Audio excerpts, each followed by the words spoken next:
Já cliquei aqui para iniciar. Já estou? Aparecendo aí? Aparecendo aí? Tá girando um botão aqui, olha. Dá uma olhadinha aqui. Essa.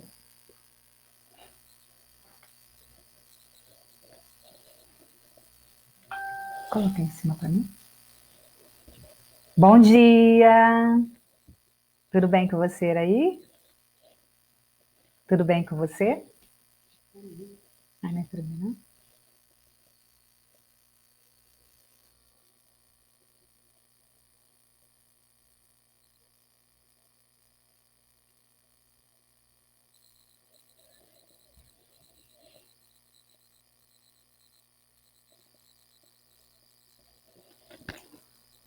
Olá!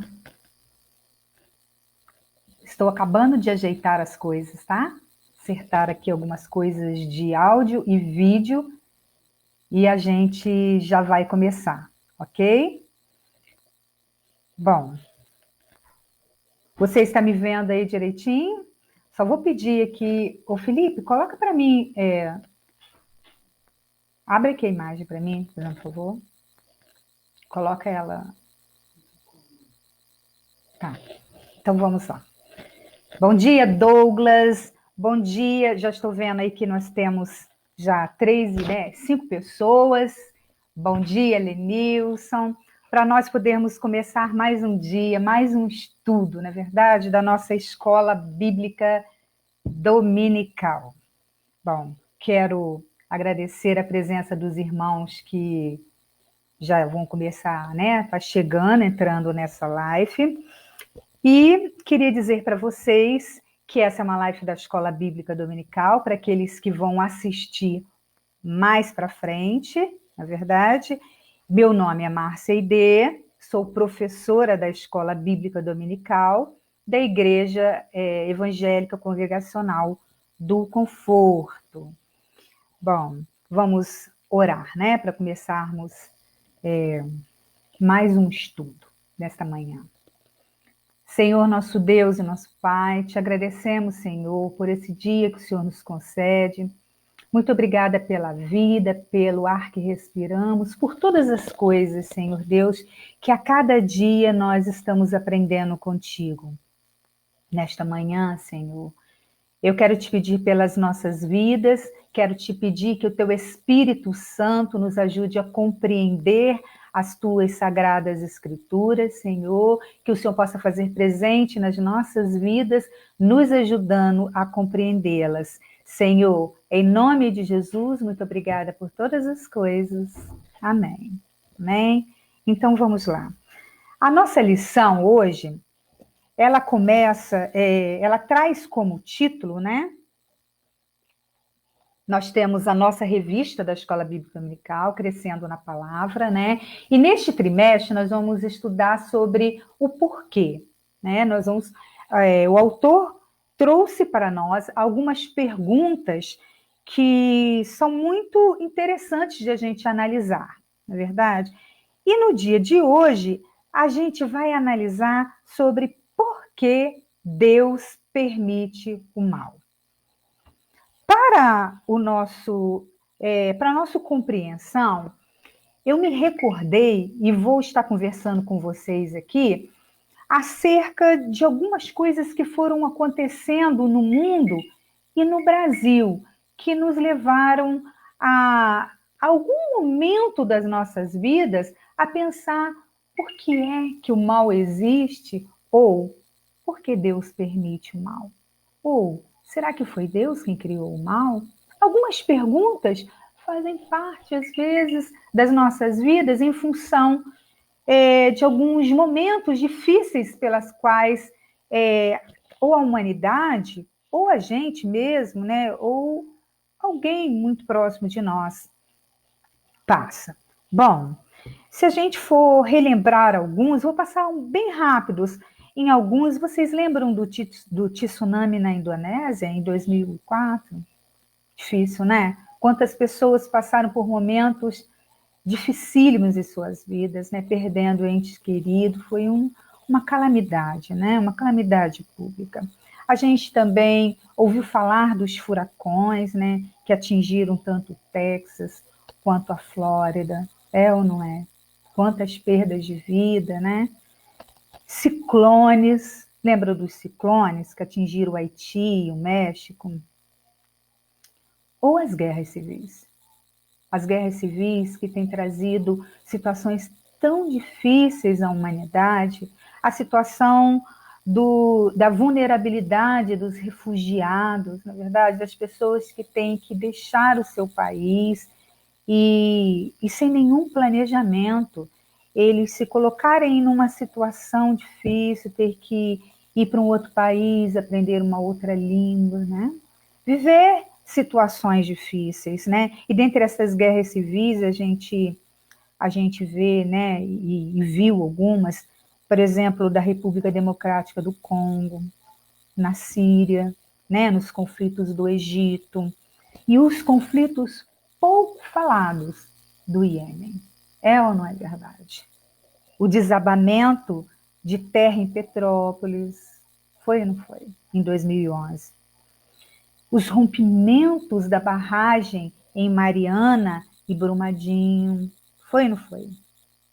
E as próprias dores e angústias que a gente está vivendo hoje em nosso tempo por conta da pandemia do Covid-19. Todas estas dificuldades pelas quais a humanidade, nós brasileiros, na verdade, cada um de nós vive, ou viveu, ou ouviu falar, são situações angustiantes, situações em que que parecem assim, de injustiças e sem sentido, às vezes, para a gente em determinados momentos da nossa vida, porque a gente não conhece e não entende algumas coisas, e a gente acaba se fazendo esta pergunta em algum momento das nossas vidas, né? Por que Deus permite o mal? É ou não é? Eu quero agradecer ao pastor Osíris Moreira de Carvalho, que é o autor desta lição, quem nos traz estas reflexões. Quero dizer também a você que este é um tema muito difícil para mim de se entender, até mais difícil do que a própria Trindade, porque nós vamos nos esbarrar quando analisarmos esse assunto sobre a soberania de Deus e a responsabilidade de escolha das nossas escolhas, não é verdade? Então, nós vamos esbarrar com isso. Então, é um estudo que, para mim, ele precisa ser delicadamente estudado. Por quê? Porque a gente vai ver que existem duas visões dentro desse estudo.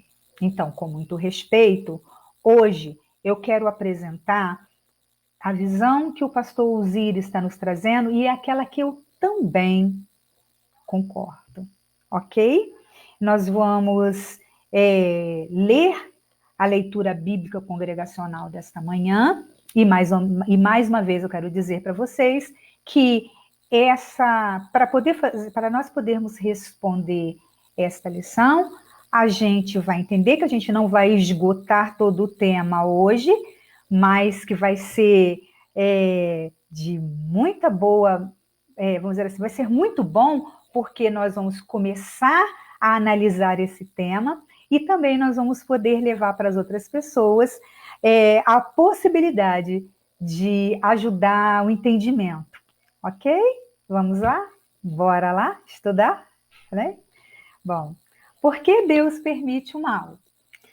Nós vamos começar com uma leitura bíblica, na verdade, que ela se encontra em Isaías, capítulo 45, nos versículos de 6 a 12. Sejam bem-vindos todos e todas, tá bom? Estou vendo que outras pessoas chegaram. Eu não consigo identificá-las aqui, mas sejam muito bem-vindos, ok? Nós vamos pegar, para quem tem a revista, né? É só abrir na página 26. Para quem não tem, abram a sua Bíblia em Isaías, capítulo 45, dos versículos 6 a 12. Vamos lá? Diz assim: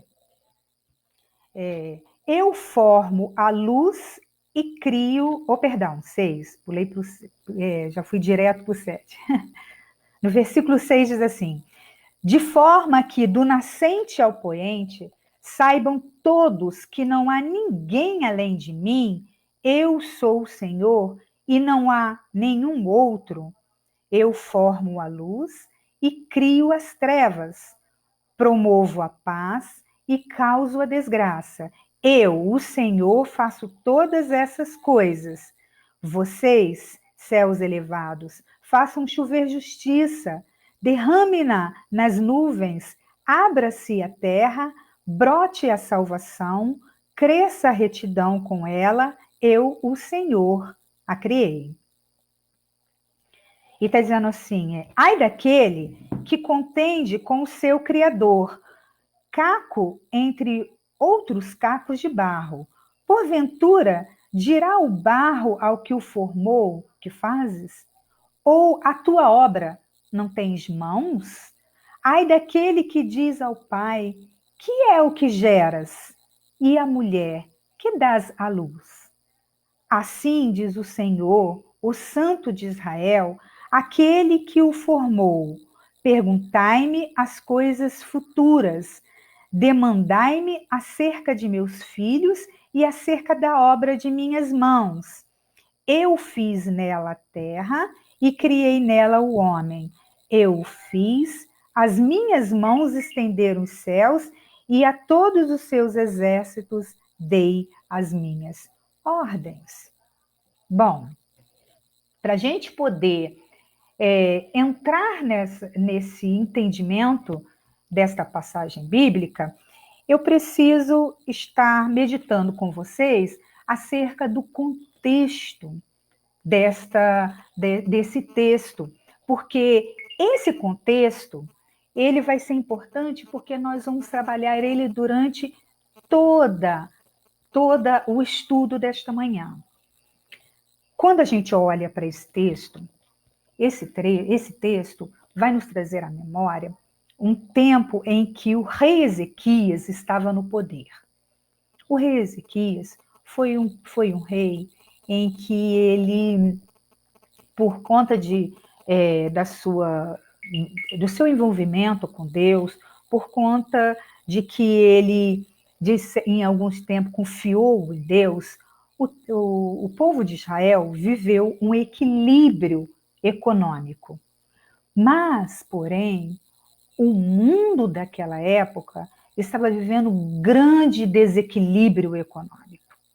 Nós estávamos vendo não só um desequilíbrio econômico, nós estávamos vendo um desequilíbrio político, econômico, social e religioso. E por que não dizer e contextualizar que aquele povo daquela época bíblica, o povo bíblico daqueles tempos, estavam vivendo uma intensa e grave crise geopolítica. Não é verdade? O mundo estava vivendo grande desestabilidade. E imagina só, o império daquela época era o Império Assírico. E o Império Assírico já havia levado a parte norte de Israel, com a capital em Samaria, já tinha tomado o povo, já tinha levado o povo cativo e as terras já tinham sofrido, já estavam vivendo naquelas terras outros povos. E o que acontece? O Egito, um império, a monarquia egípcia, ela estava ensaiando, através de alianças políticas, uma nova forma para poder tomar o poder novamente. Imagina só, toda esta instabilidade política e econômica durante este mundo bíblico. E algumas nações, como a de Judá, pequenas nações, estavam completamente preocupadas com essa situação, e não era à toa essa preocupação. Só que lutando para sobreviver politicamente, economicamente, estes reinos às vezes faziam determinadas alianças. E a gente vai encontrar em 2 Reis, no capítulo 20, uma história muito infeliz do rei Ezequias. Por quê? Porque o rei Ezequias, ele já havia visto o sobrenatural de Deus. Ele já tinha experimentado o sobrenatural de Deus. Imagina só, as tropas de Senaqueribe, do Império Assírico, já havia feito um cerco sobre Jerusalém, e durante esse cerco, Deus envia um anjo. E o anjo, ele vai, ele vai acabar com as tropas de Senaqueribe. Imagina só, o rei Ezequias viu um grande milagre. E não só este, Deus também o restaurou de uma doença mortal. Ele tinha visto o sobrenatural de Deus. Fora isso, ao seu dispor, o rei Ezequias tinha o profeta Isaías. O profeta Isaías era um homem de Deus, aquele em que Deus se utilizava para falar aos homens, mas também, pelo que a gente estuda, a gente verifica que o rei Ezequias, ele tinha muito conhecimento político. Ele entendia, ele era um homem estrategista, ele era um homem do palácio também, então ele conseguia, ele também tinha essa visão política. Então Ezequias, ele tinha também esse profeta, ele tinha o profeta, ele tinha alguém para recorrer, que pudesse recorrer a Deus, e para isso esse homem tinha um conhecimento muito grande de política. E o que é que o rei faz? O rei, por conta da sua insegurança, ele permite que o filho de Baladã, rei da Babilônia, né, Merodach-Baladã, entrasse no reino, e ele abriu a casa do tesouro. O que Ezequias estava fazendo aqui? O que o rei Ezequias estava fazendo aqui? Cometendo 3 graves erros. A primeira dela, porque ele, se achando muito esperto, ele se mostra muito inocente. Esse é algo para a gente poder pensar nessa lição também. Não é o foco da nossa lição, mas a gente pode pensar. Às vezes, querendo ser muito espertos, a gente é muito inocente. Ele foi muito inocente politicamente. Imagina só, o império, a monarquia babilônica, ela já estava de olho em possibilidades de alianças políticas para poder subir ao trono. E quando Ezequias abre a casa do tesouro, ele está dizendo o quê? Aqui estão as possibilidades de poder econômico do meu país. Isso é um grave erro num período em que o mundo está vivendo uma grande instabilidade geopolítica. Ele comete esse erro. Fora isso, ele deixa de ouvir também o profeta, né, Ezequias, que era um grande profeta, um grande estrategista político. E fora isso também, ele comete o erro de não confiar em Deus. Às vezes, o medo e a insegurança fazem com que a gente tome decisões, que a gente percorra por escolhas ruins. Precisamos pensar nisso também. Aí, lá no versículo 17, Deus levanta o profeta para chegar até o rei Ezequias, para dizer para ele, para avisar a ele, que a infidelidade dele, que a inocência política dele, levaria o povo a um cativeiro e à destruição.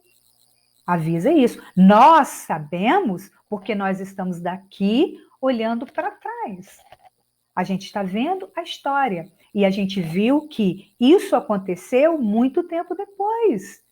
Quando o Império Babilônico sobe ao poder, o que acontece? Ele leva cativo o povo, a destruição da cidade, a destruição do templo, quer dizer, perdeu-se o poder político e econômico. Então, pensa bem, vamos analisar agora acerca disso. Foi Deus quem criou esse mal? Pensem bem. Por quê? Porque, olha só, Deus é soberano. Foi Ele quem levantou os impérios. Foi Ele que levantou os assírios e os destronou. Foi Ele que levantou os babilônicos e os destronou. Quer dizer, foi Deus. Mas as escolhas cruéis pelas quais esses impérios tomaram para poder subjugar os outros impérios foram escolhas deles. Eles escolheram ser cruéis. Quando levantados por Deus para trazer juízo, eles escolheram ser cruéis. Isso a gente pode entender. E agora imagina só, a profecia levantada pelo profeta Isaías, em 2 Reis, no capítulo 20, no versículo 17, que eu acabei de dizer para vocês, foi um aviso de Deus. Pensa bem, por conta de quê? De uma inocência política do rei Ezequias. Pense nisso, para vocês poderem ver. Então, se a gente for caminhando pela história, a gente vai chegar no capítulo 45. Ao capítulo 45. Nesse capítulo 45, após ter já dado a profecia de que Jerusalém seria destruída, né? Que o templo seria destruído e que o povo ia ser levado cativo, depois, após ter dado esta profecia, Deus envia uma outra profecia. Ele inicia o capítulo 45 falando que no tempo dele, ele iria levantar um homem. E este homem, com a mão direita, né, que seria sua mão direita, ia trazer de volta ao povo. Olha só.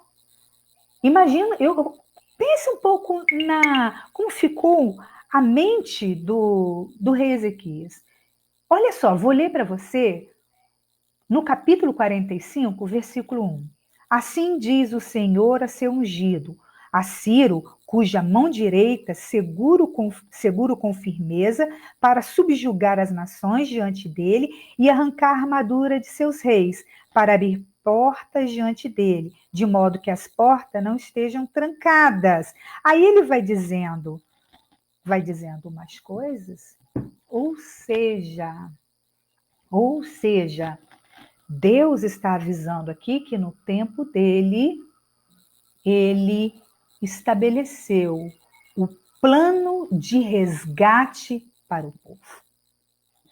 Ora, Deus avisa eles que levantaria um homem para ser o resgatador deste povo, que esse povo ia ser levado cativo, que a cidade ia ser destruída, mas no tempo de Deus, ele resgataria esse povo, ele estaria levando este povo de volta para as terras dele.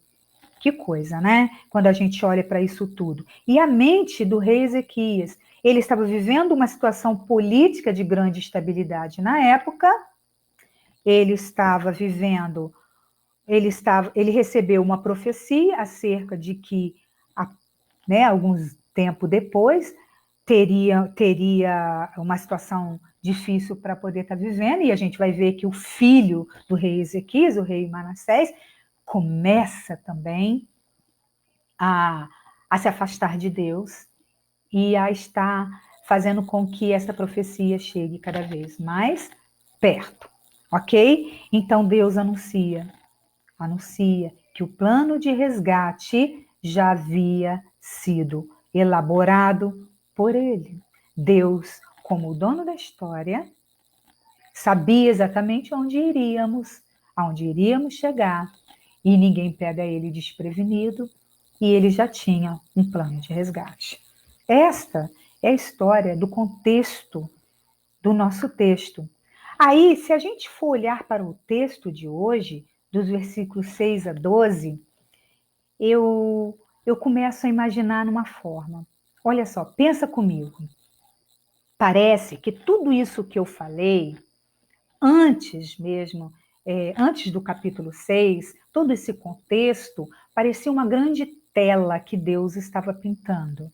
Deus estava desenhando para a humanidade acerca de todas as coisas que iriam acontecer e dos versículos 6 a 12 de Isaías 45, parece-nos que é uma assinatura de Deus. É como se Deus havia acabado de pintar todas estas coisas, que Deus tinha acabado de desenhar para a humanidade a respeito de todas as coisas, e agora ele assina. Vamos lá? Vamos relembrar o versículo 6 do capítulo 45? Olha só. Para que se saiba, desde o nascente e desde o poente, que fora de mim não há outro, eu sou o Senhor e não há outro. Ora, Deus está dizendo assim, para vocês, para toda a humanidade, para todo esse mundo conhecido, para que todos vocês saibam que eu falei todas estas coisas, inclusive, igual eu já falei, hoje a gente sabe, porque a gente está olhando para trás da história. Então a gente sabe que este homem que iria ser levantado por Deus, esse Ciro, era um rei, e foi o rei Medo-Persa. Foi um reino que subjugou o Império Babilônico. Nós sabemos disso hoje. Veja bem. Então, a gente vê que Deus está falando o seguinte, para que todos vocês saibam que quando ele fala desde o nascente e desde o poente, ele está falando de todo mundo conhecido da época, para que todos vocês saibam disso, de que eu sou o Senhor e não há outro além de mim, e que todas essas coisas que eu estou dizendo é verdade e vão acontecer, e se eu estou dizendo isso porque eu tenho presciência de todas as coisas, eu estou dizendo isso para poder confirmar que aquilo em que eu estou falando vai acontecer. Nosso Pai é forte, não é verdade? E aí ele diz, depois que Deus diz todas estas coisas, não é verdade? A gente vai compreendendo algumas coisas. A gente vai olhando para o texto, e vai descobrindo quatro de propostas de estudo sobre esse texto de Isaías 45. Por quê? Deus afirma quatro coisas. A primeira delas, ele diz assim, olha, eu formo a luz e eu faço a paz. É a primeira coisa que ele confirma. A segunda coisa, ele fala que ele cria as trevas e cria o mal. E a outra coisa que a gente vai ver aqui é que ele ordena. Ele ordena que os céus se elevem, que chova justiça, que abra-se a terra e que brote salvação e justiça. E a outra coisa, ele traz um lamento de condenação acerca por aqueles que contendem contra Deus, aqueles que trazem acusações contra Deus. Não é? Então, a gente viu que a gente observa quatro eixos de estudos dentro desse texto. Mas nós vamos ficar só com um deles. Nesta manhã, nós vamos analisar um eixo só. Aquele que diz que Deus cria as trevas e que Deus cria o mal. Deus cria o mal? Vamos pensar sobre isso? E para nós podermos entrar nos tópicos da lição de hoje, eu quero começar com uma instigação a você, a você que está aí, você que está estudando comigo nessa manhã e está tão quietinho, né? Bom, Veja bem, eu quero te perguntar, Deus criou as bactérias? Sim ou não? Sim, sim. Deus criou os vírus? Sim, sim, Deus criou todas as coisas. Na verdade, Deus criou. Deus criou os vírus, Deus criou as bactérias. Então, Deus criou o coronavírus? Deus criou o Covid-19? Sim, Deus criou. Deus criou. Foi criação de Deus. Agora, o que eu quero que vocês analisem comigo nesses tópicos é o seguinte: quem é que trouxe? Se Deus trouxe esta calamidade, se Deus permitiu esta calamidade, vamos analisar sobre isso? Vamos pensar com mais profundidade a respeito disso? Então, olha só, prestem bem atenção. O versículo 7, em que fala em que Deus, que Deus cria as trevas e cria o mal, eu quero dizer que isto é uma inegável afirmação de Deus. Eu não estou contestando a Bíblia, porque eu não tenho autoridade para isso. Ai, ai, ai de mim, não é verdade? Mente limitada, não é verdade? Eu não estou contestando isso. Mas agora eu quero trazer para você uma análise acerca do seguinte: como devemos entender estas palavras? Como é que eu devo analisar estas palavras dentro deste contexto todo que eu trouxe até vocês? Vamos lá? Vamos estudar? Vamos. A primeira proposta, para a gente poder entender por que Deus permite o mal, o autor da nossa lição, igual eu falei para vocês, o pastor Osíris, ele nos propõe 3 eixos de reflexões. O primeiro eixo de reflexão, ele fala o seguinte: Deus envia mensageiros. Eu vou ler para a gente poder debater mais sobre esse assunto. Um parágrafo que se encontra na página 28, quem tem a revistinha e quiser acompanhar, na página 28, a página 28, nós temos peraí, deixa eu acertar, nós temos 2 colunas. Aqui, página 28, então, na segunda coluna, eu vou ler o segundo parágrafo, ok?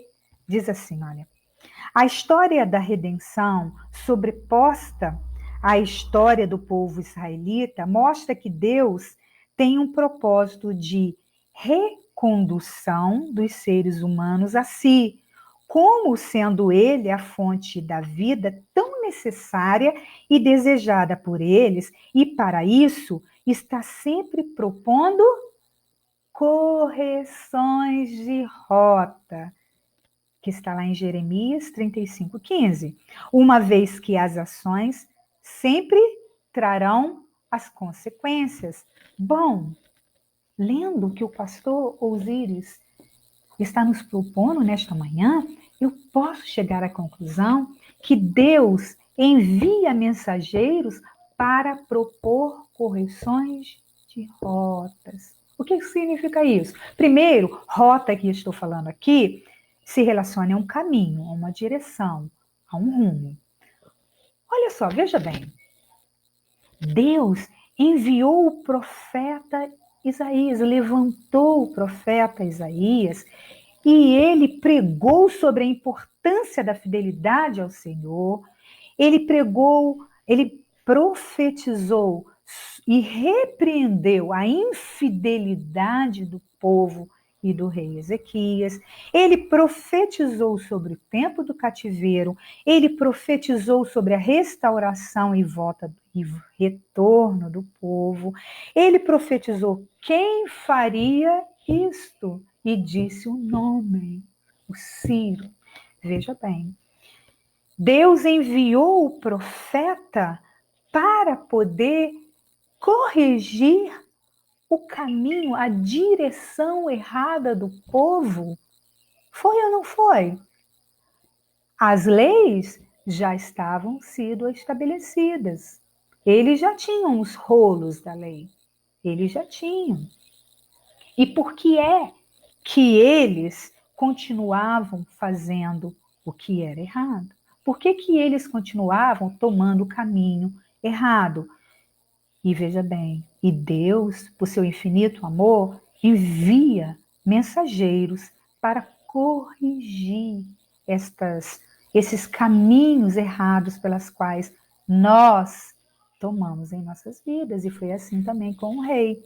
Então Deus envia mensageiros para propor correções de rota. Esse é a primeira análise que a gente precisa entender acerca de que por que Deus permite o mal. Então, olha só, Deus, a responsabilidade de Deus foi ensinar o caminho e envia por seu infinito amor profetas para poder chamar o povo a voltar para o caminho, a sair daquele caminho de morte. E o caminho de morte se relacionava ao caminho de viver longe dos ensinamentos dele. Bom, observando isso, a gente observa também que este Deus que que nos concedeu este caminho de seguro para estarmos vivendo aqui, ele também envia mensageiros quando nós estamos andando por caminhos errados. E outra coisa também importante nesse aspecto, que a gente vai falar depois no segundo tópico, é que a nossa responsabilidade de escolhas traz para a gente consequências.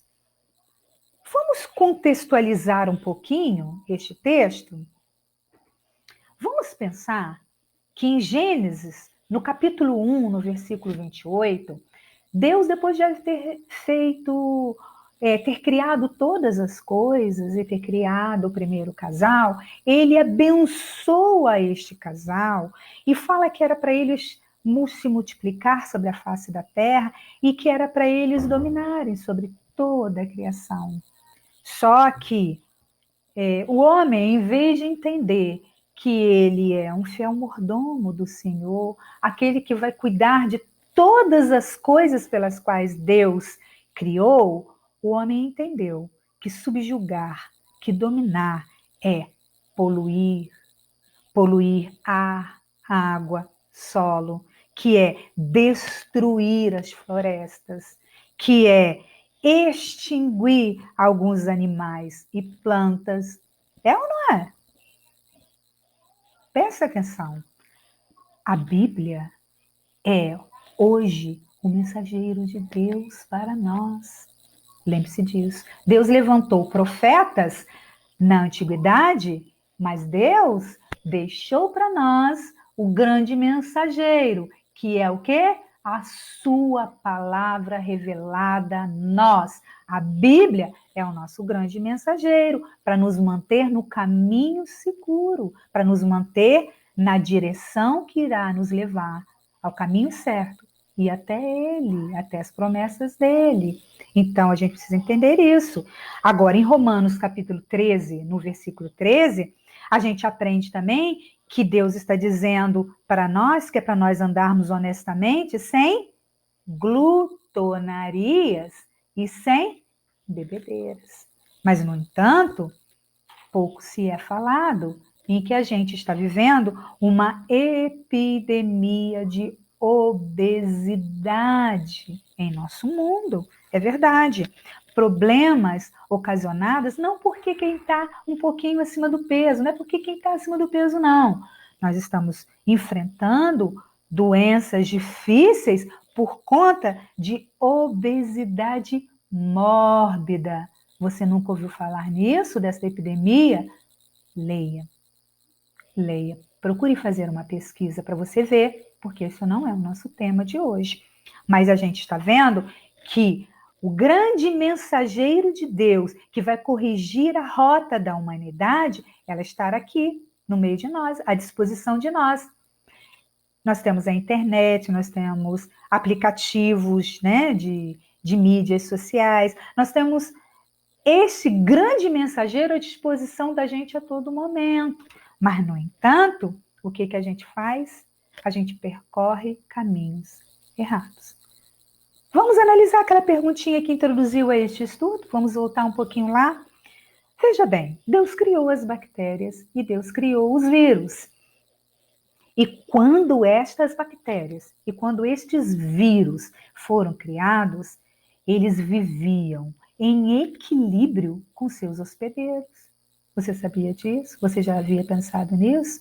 Olha só, vamos analisar alguns vírus. Eu fiz uma pesquisinha aqui para a gente poder entender. Se a gente for analisar o hantavírus, ele vivia, de certa forma, em equilíbrio em alguns roedores.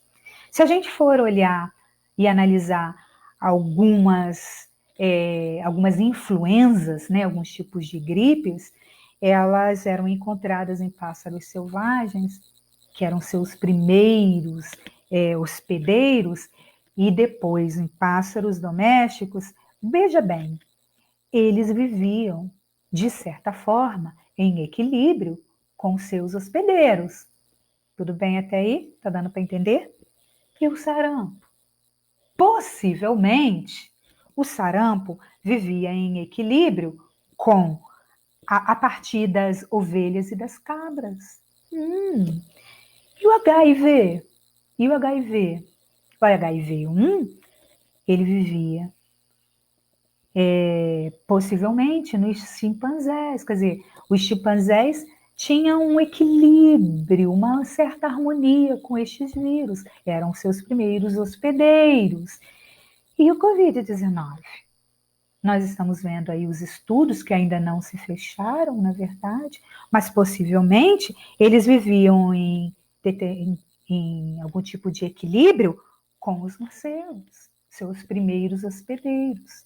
Mas quando nós poluímos, extinguimos, quando nós destruímos a natureza, tem um estudo de um norte-americano, ele chama-se, acho que eu esqueci o nome dele, David Quammen. Se eu não estiver falando o nome dele corretamente, me perdoe. Eu acho que é David Quammen. Não está ainda traduzido para o português. Em que ele vai dizer isso, em que ele vai anunciar isso ao mundo. Ou seja, nós, em vez de cuidarmos e sermos fiéis mordomos de tudo aquilo em que Deus cria, nós passamos a poluir, a extinguir e a destruir a natureza e a trazer desequilíbrio, desarmonia entre os seres. E nós trazemos como consequências situações de calamidades para nós. Nós permitimos através dessas situações difíceis. Então, se a gente for analisar, se a gente puder, essa análise já está se construindo para a gente poder afirmar esta nossa tese, são as bases, né, para a gente poder compreender que Deus permite o mal, que essa seria uma compreensão contextualizada do versículo 7 de Isaías 45, a gente vai caminhar mais. E aí, o pastor Osíris nos propõe, no segundo tópico, o seguinte: Deus como soberano. E Deus como soberano, eu vou ler na página, acho que é a página 30. A página 30. A página 30, no primeiro parágrafo, olha, a página 30, no primeiro parágrafo, eu vou ler assim, olha.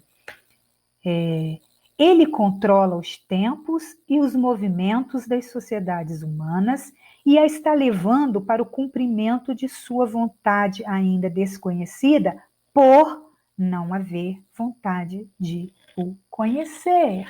Bom, o que a gente pode tirar deste título? A gente pode tirar o seguinte, que Deus permite o mal porque ele é o dono da história humana. Ele é o dono da história humana.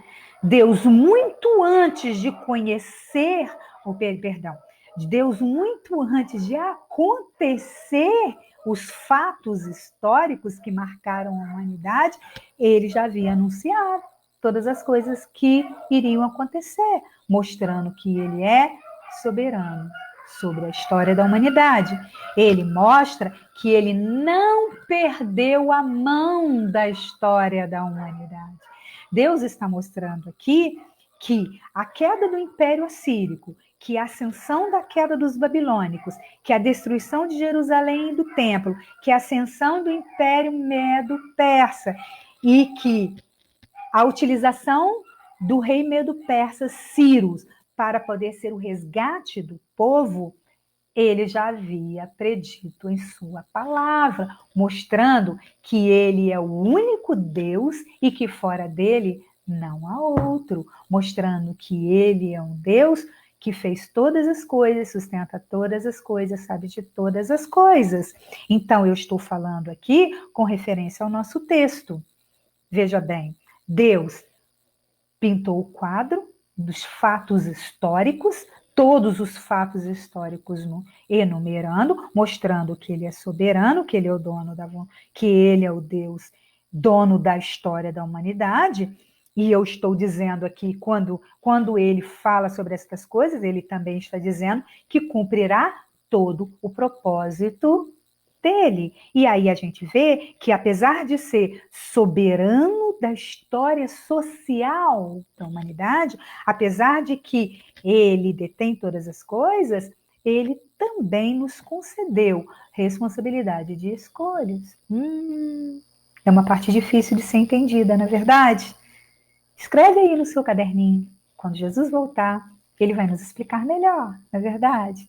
Mas a gente, pelos dados que a gente tem, por toda a compreensão que a gente pode ter dos textos bíblicos, a gente tem uma ideia acerca destas coisas, não é verdade? Com todo respeito às santas e sagradas escrituras de Deus, a gente vai vendo que este conhecimento que a gente tem, que a gente consegue elaborar com base naquilo que a gente tem, não é verdade? Então, veja bem, compreender soberania de Deus e responsabilidade de escolhas é algo de fato difícil, mas que a gente pode deslumbrar algum entendimento dentro do contexto bíblico, correto? Nenhuma elaboração humana vai conseguir conceituar essas coisas ou relacionar essas duas coisas, porque para nós uma coisa repulsa a outra. Mas dentro do contexto bíblico a gente pode chegar a elaborar este conhecimento, não é verdade? Então, dentro da soberania de Deus, a gente entende essas coisas.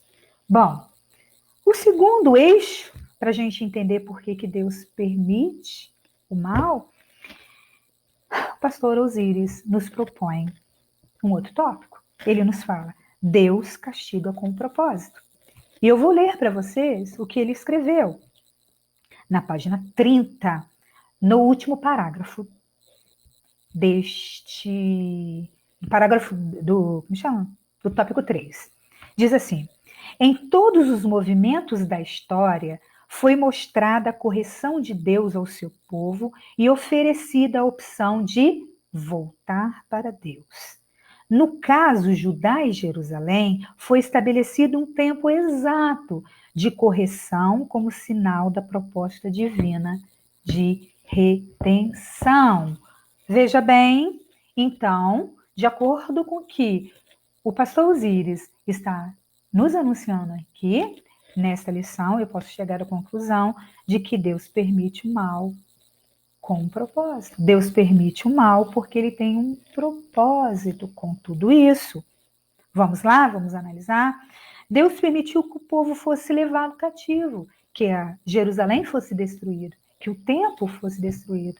É ou não é? Deus permitiu tudo isso. E qual era o propósito desta profecia?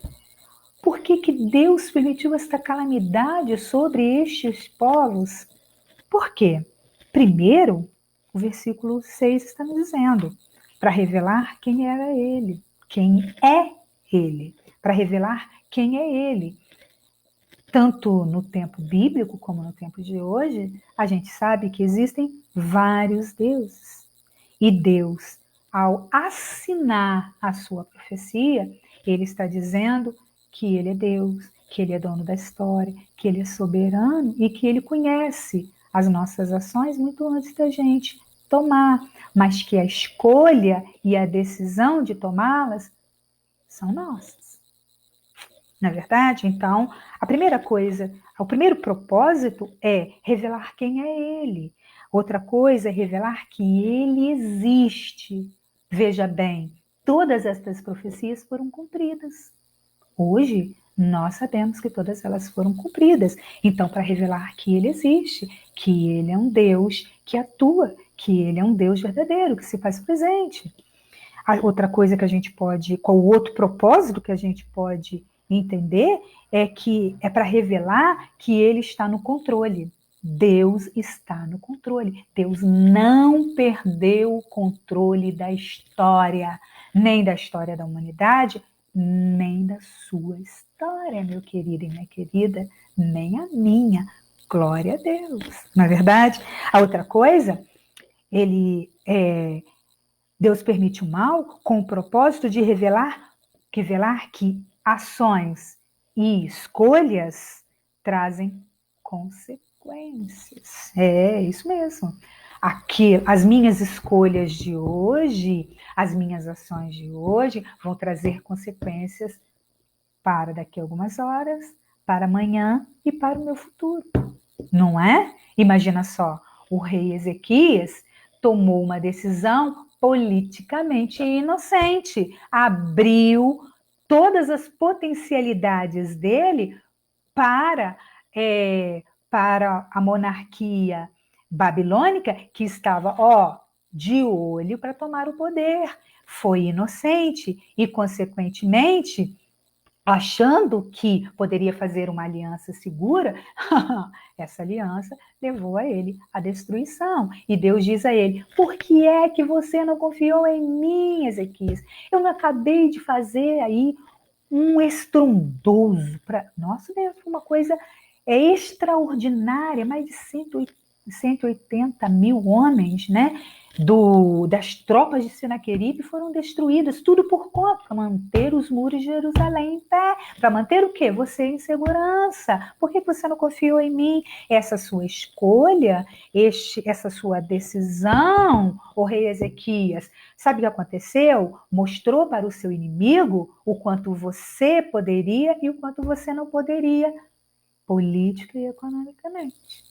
Observem bem, observou bem que a calamidade chegou sobre o povo por conta de decisões e escolhas ruins? Outra coisa, Deus permite o mal com o propósito de revelar a vontade dele para nós. E qual é a vontade de Deus para o povo daquela época e para nós hoje? A vontade de Deus era que o plano de resgate já tinha sido elaborada muito antes deles terem pecado, muito antes de eu e você termos pecado. Deus já deixou o resgate para mim e para você. Imagina só, naquele tempo bíblico, naquela época, Deus se utiliza do rei Medo-Persa, Ciro, para poder ser o quê? O resgatador de Judá.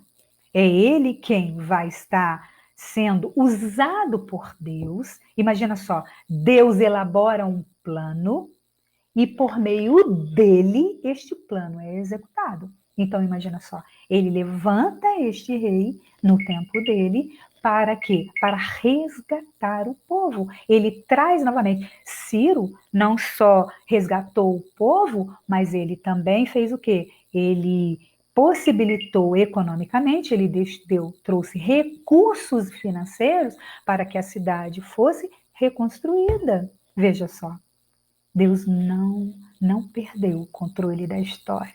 Nunca perdeu. Não vai perder nunca. Este é o nosso Deus.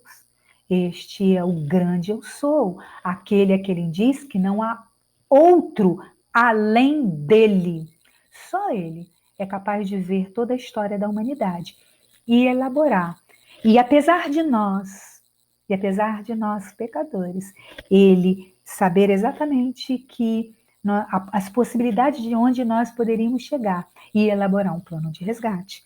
Então, a gente sabe que para aquela nação do tempo bíblico, lá atrás, Deus se utilizou de Ciro, né, de um rei, para poder resgatar o povo daquela época, daquela situação de calamidade, né, de cativeiro, não é verdade? De destruição. Mas nós sabemos que hoje, Deus, que conhece a humanidade, que foi Ele quem nos criou, também, antes da fundação dos tempos, antes da fundação do mundo, Deus também já deixou preparado o nosso resgate. O nosso resgate. O nosso resgate tem o nome de Jesus Cristo. Jesus Cristo é o resgate de toda a humanidade. Veja bem, o plano de resgate se cumpriu em Jesus Cristo. Deus, no seu trono de glória, de majestade, deixa este trono, nasce de uma mulher, percorre por esse mundo, se veste de uma roupagem, vamos dizer assim, limitada, imperfeita, não é verdade? Ele se veste de homem para poder andar aqui, preparar homens e mulheres acerca do entendimento correto das escrituras sagradas. Veja bem, ele traz aqui um entendimento mais amplo a respeito da própria palavra dele, para que nós possamos entender melhor. Ele faz isso, ele faz a conexão de homens e mulheres, os coloca como responsáveis para poder estar levando isso a outros homens e mulheres, e diz mais, que não os deixaria só, que estaria com esses homens e mulheres quando eles estivessem anunciando esta rota, essa mudança de rota, quando você estivesse andando pelo caminho errado, você pudesse percorrer. Em Jesus Cristo, este plano de resgate, ele tem uma dimensão muito extraordinária. Por quê? Porque isso possibilita a quem erra, a quem está andando por caminhos errados, a voltar e a recomeçar. Em Cristo há um recomeço, uma reconstrução de uma história pessoal. Esta é a responsabilidade da escolha. E aí ele se permite um julgamento injusto, uma condenação injusta, a uma morte na cruz, para que esse resgate fosse completamente perfeito. E mais, ele ressuscita. Ele ressuscita e ele é o primeiro dentre os mortos. Ele inaugura agora este lugar santo pela qual todos aqueles que querem mudar o rumo da sua vida, aqueles que andam afastados de Deus, aqueles que andam por caminhos longe da vontade do Senhor, possa retornar a este caminho e morar com Ele na eternidade. Este é o maior presente da humanidade. É Jesus Cristo ser hoje o resgate de toda a humanidade. Assim como Ciro foi o resgate para Judá, Jesus é o nosso resgatador, é aquele quem nos resgata de caminhos errados. Bom, a nossa lição está chegando ao fim. E eu quero fazer com vocês algum resumo rápido desta lição. A gente viu que no contexto da história de Judá, a gente viu que o mundo conhecido daquela época estava passando por uma grave e intensa crise geopolíticas, que o rei Ezequias, ao tentar tomar uma decisão esperta, ele acabou sendo muito inocente politicamente. A gente viu que a gente viu que Deus estabeleceu duas grandes profecias, analisadas aqui, tá? Só nesse texto. Duas grandes profecias mostrando que ele é o eu sou, que ele é o dono da história da humanidade e que ele conhece todas as coisas e que ele não perdeu o controle da humanidade. E a gente viu que mesmo o rei, usando de insensatez política, Deus foi capaz de trazer o resgate para o povo. E a gente viu, então, com esses subsídios, né, com toda esta história, com tudo isso que eu propus para vocês como análise nesta manhã, de estudo deste capítulo e deste subtema, que Deus permite o mal por quê? Deus permite o mal para que a gente corrija a rota das nossas vidas. Ele permite o mal para nos dizer que ele é soberano e que ele não perdeu o controle da história da humanidade.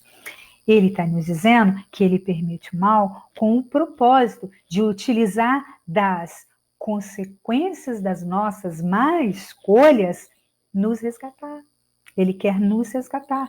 Que o maior plano de Deus não é que nós vivêssemos num desequilíbrio, numa calamidade, mas que nós pudéssemos entender que ele não perde o controle da história e que ele, por seu amor infinito, por seu grande amor a nós, já havia nos preparado o nosso resgate. Ele mesmo elaborou tudo isso. Eu quero dizer que esta pandemia, esta calamidade pública pela qual nós estamos vivendo, não significa que Deus perdeu o controle da história. Não. Deus, ele controla a história, ele nos permite a responsabilidade de escolhas. Nós estamos vivendo momentos de grandes, né, de grandes desafios, de grandes decisões, também geopolíticas, na verdade, e também de decisões de posicionamentos sanitários, na verdade. Mas Deus não perdeu o controle da humanidade. Que Deus, ele tem esse projeto, ele tem esse plano resgatador, que ele nos ama, que ele está conosco, de que ele está nos concedendo um tempo de reflexão do que é que nós estamos fazendo com o mundo que ele nos deu como presente.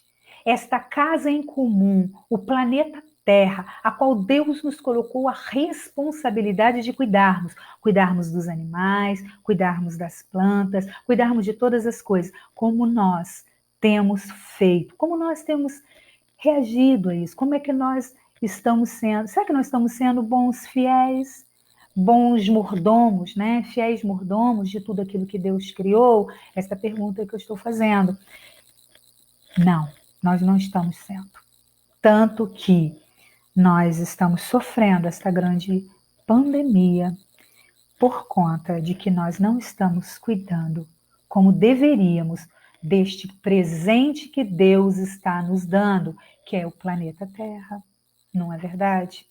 Nós precisamos analisar a respeito disso. E mesmo nós sendo descuidados, mesmo nós interferindo no equilíbrio ecológico, mesmo nós nos interferindo no ecossistema, mesmo nós desestruturando tudo isso, Deus, por seu infinito amor, já tem um plano de resgate para nós, não é?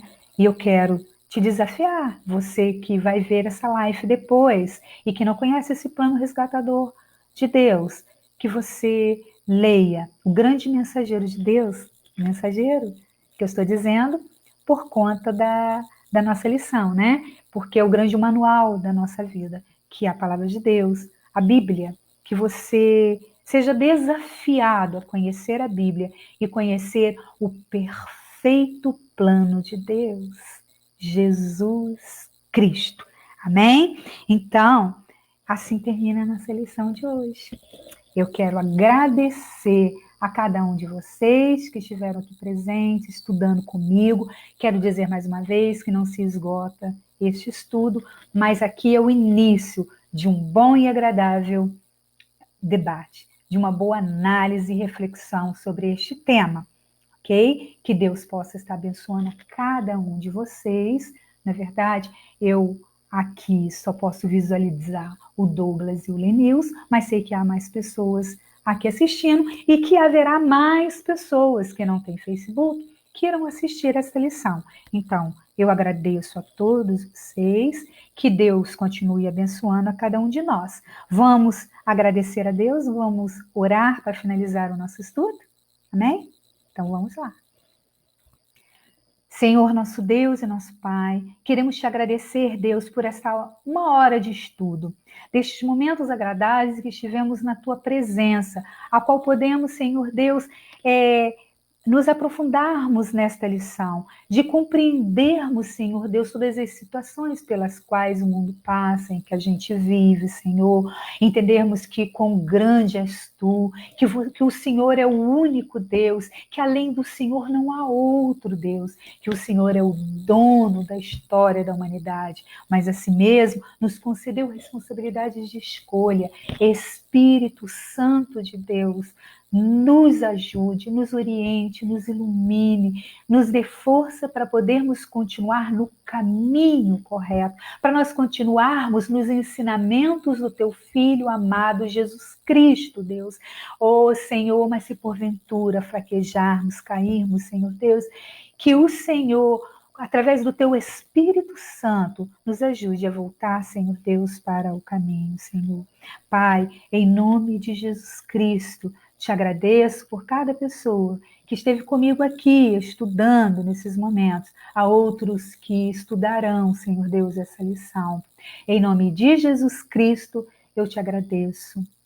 Dai-nos, Senhor Deus, um bom dia, um restante de dia abençoados pela tua presença. Em nome de Jesus Cristo. Muito obrigado por tudo. Obrigado ao nosso superintendente, né, o diácono Douglas Nascimento, que me deu esta oportunidade de estar aqui, ao pastor Ioséias, né, o nosso pastor da nossa igreja, por estar aqui.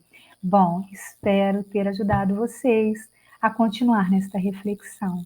Deus abençoe a cada um de nós e até a próxima lição.